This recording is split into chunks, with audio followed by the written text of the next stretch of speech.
జమ్మూ కాశ్మీర్లోని బడ్గామ్ ఉప ఎన్నిక అందరినీ ఆకట్టుకుంటోంది. ముఖ్యమంత్రి ఒమర్ అబ్దుల్లా రాజీనామా చేయడంతో బడ్గామ్ నియోజకవర్గానికి ఉప ఎన్నిక అనివార్యమైంది. ఇక్కడ పోటీ చేస్తున్న ముగ్గురు ప్రధాన అభ్యర్థులు ఆగాలు కావడం ఒక విశేషం. కాగా నవంబర్ 11న బడ్గామ్ ఉప ఎన్నిక నిర్వహించడానికి ఈసీ ఏర్పాట్లు చేస్తోంది.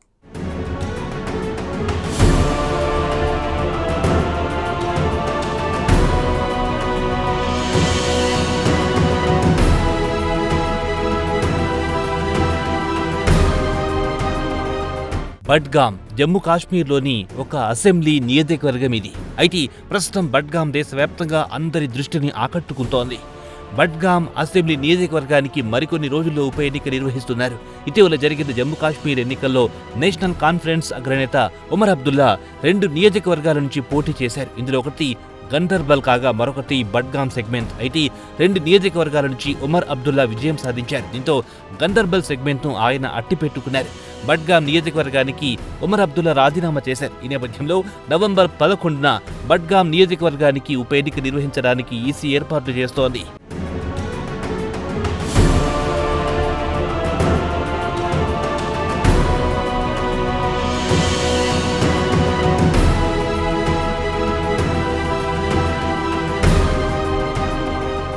అయితే బడ్గామ్ సెగ్మెంట్ నుంచి ఈసారి ముగ్గురు ఆగాలు పోటీ పడుతున్నారు. ఇదొక విశేషం. అంతేకాదు ఈ ముగ్గురు రాజకీయంగా శక్తివంతమైన షియా వర్గానికి చెందిన వారు కావడం ఒక విశేషం. ఈ ముగ్గురు ఆగాల ఎన్నిక సమరం అందరినీ ఆకట్టుకుంటోంది.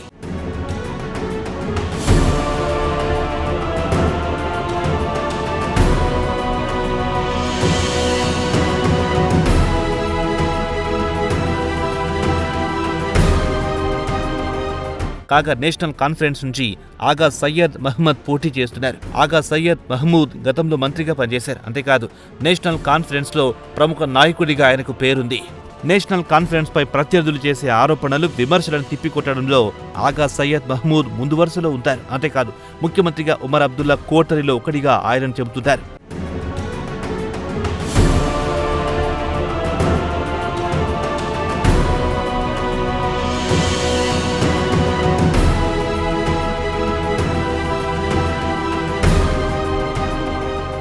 కాగా మెహబూబా ముఫ్తీ నాయకత్వంలోని పీడీపీ నుంచి యువనేత ఆగా సయ్యద్ ముంతజీర్ మెహదీ పోటీ చేస్తున్నారు. ప్రస్తుతం ఎన్నికల ప్రచారంలో ఆయన దూసుకుపోతున్నారు. ప్రధానంగా ముఖ్యమంత్రి ఒమర్ అబ్దుల్లా పరిపాలనను టార్గెట్ చేసుకుని ఆగా సయ్యద్ ముంతజీర్ మెహదీ ఘాటు విమర్శలు చేస్తున్నారు. బడ్గామ్ ప్రజలను ఒమర్ అబ్దుల్లా మోసం చేశారని ఆయన ఆరోపించారు.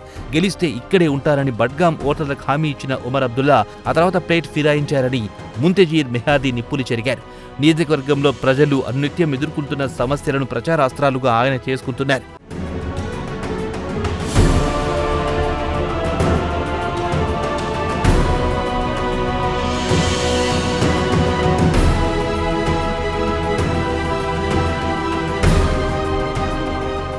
ఇదిలా ఉంటే బడ్గామ్ సెగ్మెంట్ నుంచి భారతీయ జనతా పార్టీ కూడా తమ అభ్యర్థిని దించింది.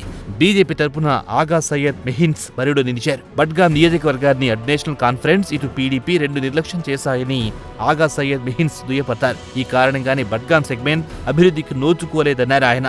కేంద్రంలో ఎన్డీఏ కూటమి సర్కార్ వచ్చిన తర్వాతనే జమ్మూ కాశ్మీర్లో ప్రగతి సాధ్యమైందంటున్నారు. ఆర్టికల్ 370 రద్దు, అలాగే రాష్ట్ర హోదా అంశాలను ప్రజలు పట్టించుకోవడం లేదని ఆయన కుండబద్దలు కొట్టారు. అంతిమంగా ప్రజలు అభివృద్ధిని కోరుకుంటున్నారని ఆగా సయ్యద్ మెహిన్స్ పేర్కొన్నారు.